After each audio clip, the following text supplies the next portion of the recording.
stated this: I think we control the controllables. Fever general manager Amber Cox said, "You are start prepping for obviously the college season, for what's going on internationally, planning out our scouting." Now, it sounds like they are introducing a scouting department for overseas players. Now, from my understanding, they did not have an overseas scouting department.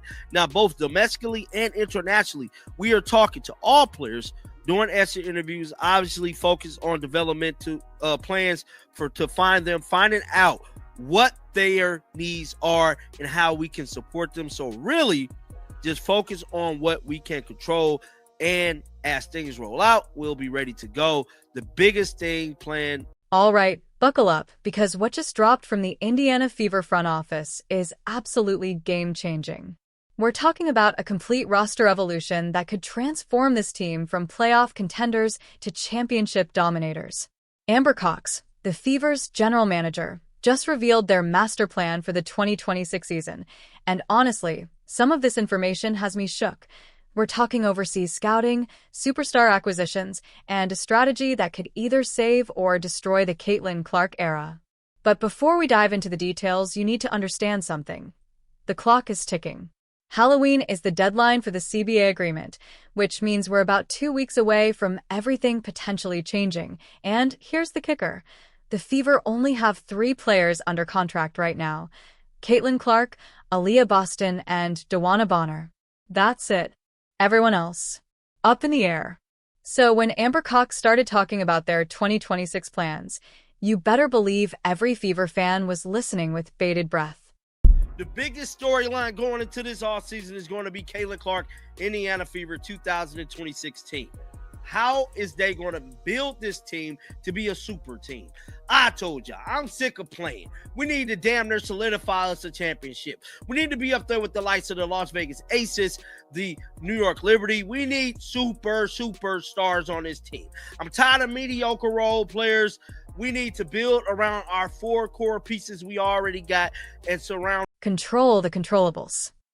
That's Amber Cox's mantra right now. And honestly, it's probably the smartest approach given the absolute chaos surrounding the WNBA at the moment. But let's break down what she actually revealed, because this is where things get really interesting. For the first time ever, the Fever are implementing a full-scale international scouting department. Now, if you're thinking, wait, they didn't have that before? You're not alone. I had the same reaction. Here's a franchise that's been struggling to build around generational talent, and they didn't even have scouts looking at overseas players. That's like trying to win a championship with one hand tied behind your back. But here's where the strategy gets fascinating. The Fever aren't just looking at any international players.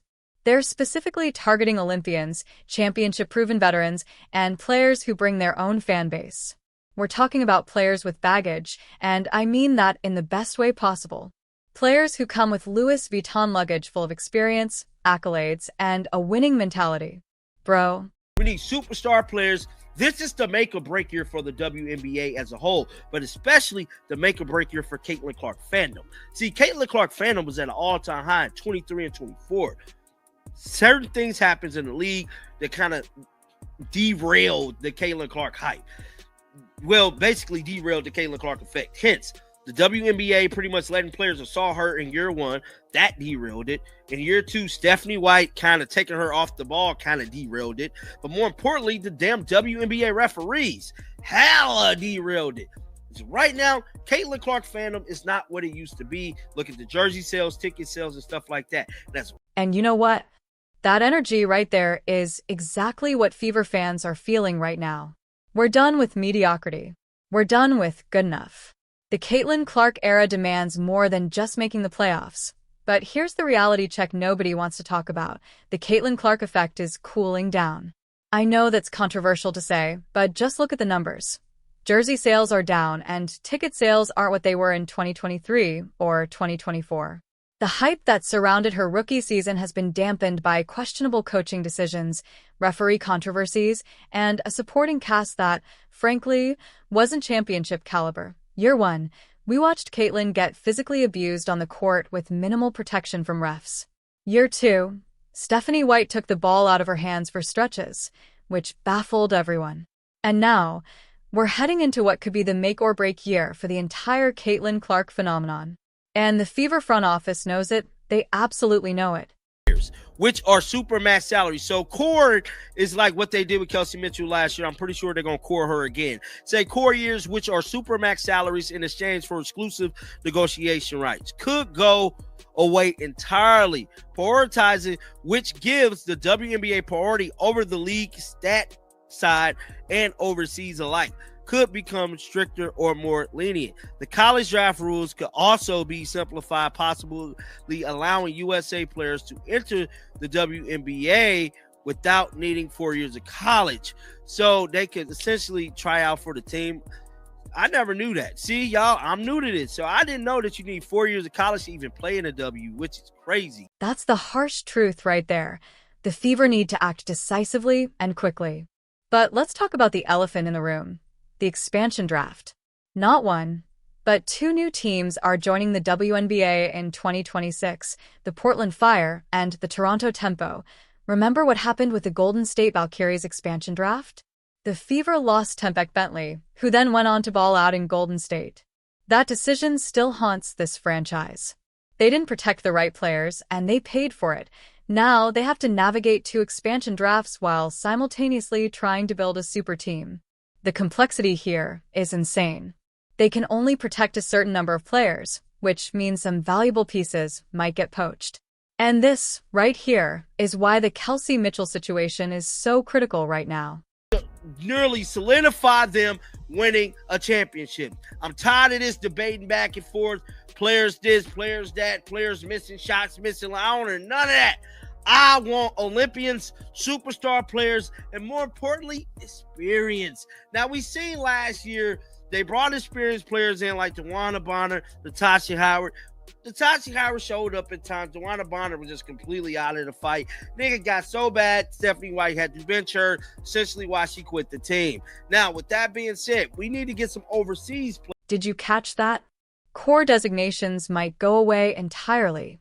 For those who don't know, the core designation is what the Fever used on Kelsey Mitchell last year, basically a franchise tag that keeps a player with a team at a supermax salary. If that goes away, Mitchell becomes an unrestricted free agent with zero strings attached. She could walk to New York, Las Vegas, or anywhere else offering a better shot at a championship. And honestly, can you blame her if she did? Mitchell has been loyal to Indiana through some rough years. She's earned the right to choose her destiny. But here's what makes this fascinating. Both Mitchell and Lexi Hull have indicated they want to return to Indiana. That's huge. Despite all the chaos and uncertainty, they still believe in what's being built around Caitlin Clark.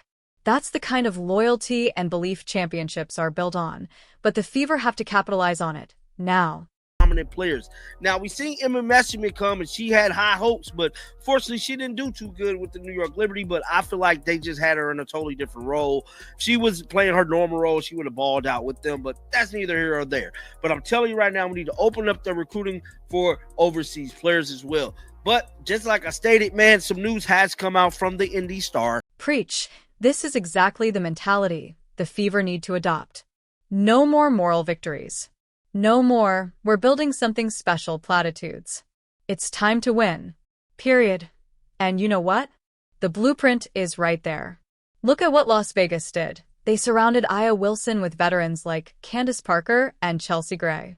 Look at New York. They built a super team with Brianna Stewart, Sabrina Ionescu, and Jonquil Jones. These teams didn't mess around with potential and development. They went all in on winning immediately. The Fever already have the centerpiece in Caitlin Clark. They have the foundation with Aaliyah Boston. Now they need to add the finishing touches. Here's where overseas scouting becomes crucial. Some of the best players in the WNBA are international stars who bring a completely different level of basketball IQ and experience. Think about players like Brianna Stewart, who played overseas, Courtney Vandersloot, or Emma Meesman. These players understand what it takes to win at the highest level.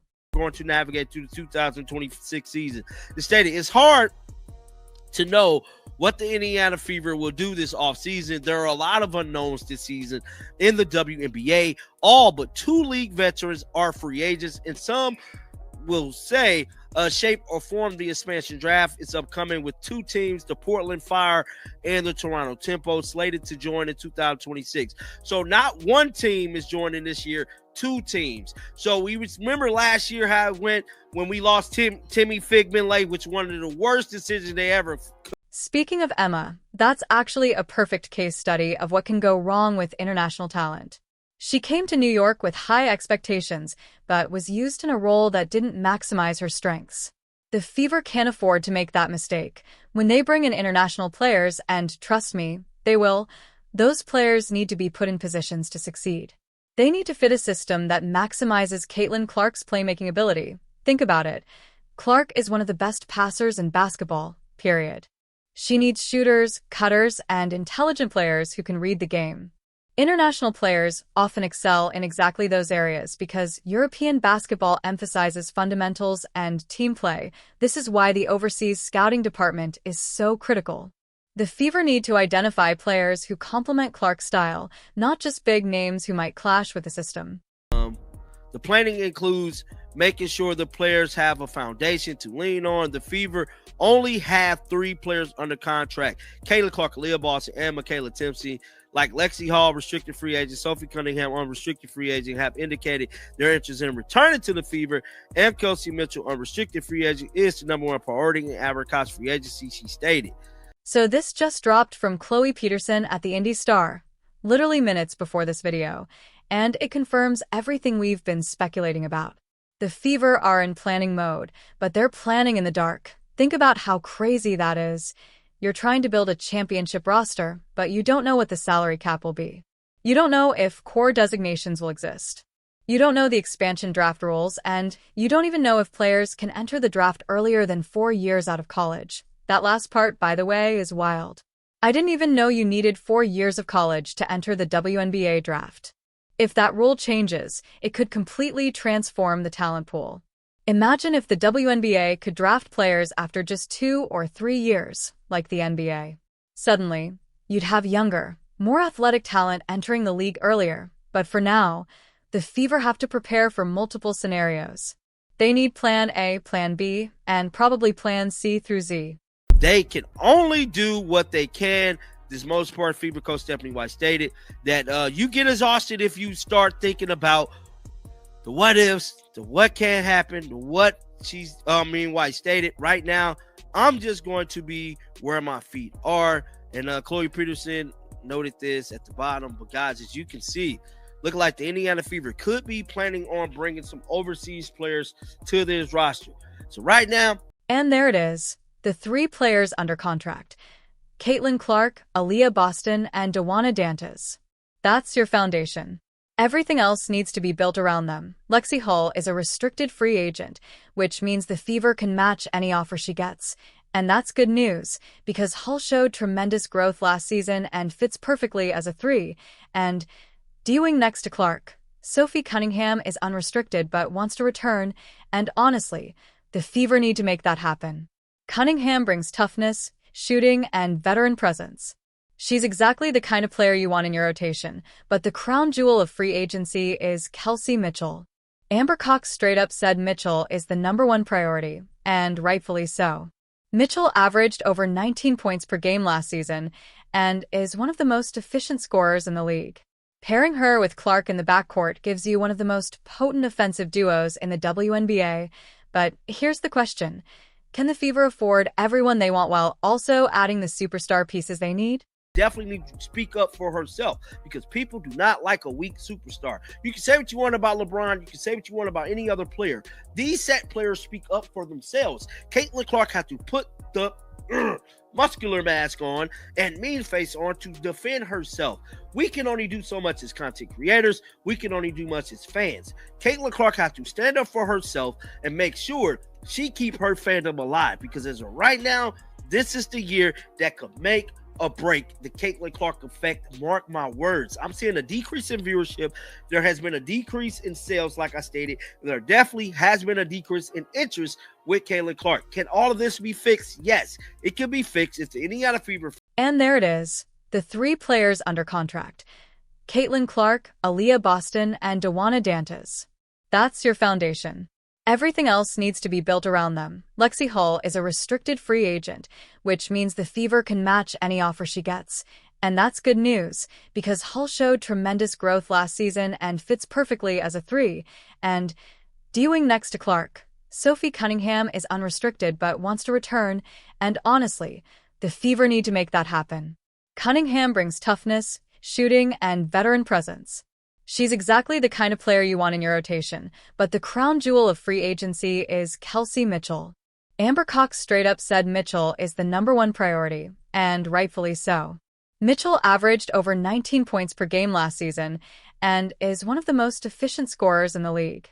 Pairing her with Clark in the backcourt gives you one of the most potent offensive duos in the WNBA, but here's the question. Can the Fever afford everyone they want while also adding the superstar pieces they need?